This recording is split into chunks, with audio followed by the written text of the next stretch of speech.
ప్రాంతం న్యూస్ ఛానల్కి స్వాగతం.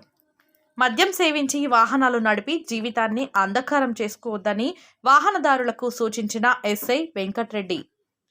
జడ్చర్ల నియోజకవర్గం రాజాపూర్ మండల కేంద్రంలోని మంగళవారం సాయంత్రం 6 గంటల సమయంలో రాజాపూర్ నుండి కుచ్చరకల్ వెళ్లే ప్రధాన రహదారిపై ఎస్ఐ వెంకట్రెడ్డి ఆధ్వర్యంలో వాహనదారులకు డ్రంక్ అండ్ డ్రైవ్ నిర్వహించారు. ఈ సందర్భంగా వాహనదారులకు ఎస్ఐ వెంకట్రెడ్డి పలు సూచనలు చేశారు. సాయంత్రం వేళ మద్యం సేవించి వాహనాలు నడుపుతూ ప్రమాదాలకు గురి కావద్దని, కుటుంబాన్ని దృష్టిలో ఉంచుకొని వాహనదారులు సురక్షితంగా ఇంటికి చేరుకోవాలని సూచించారు. అలాగే వాహనదారులు మద్యం సేవించి ఇష్టానుసారంగా వాహనాలను నడిపితే వారిపై కఠిన చర్యలు తీసుకుంటామని ఎస్ఐ వెంకట్రెడ్డి తెలిపారు.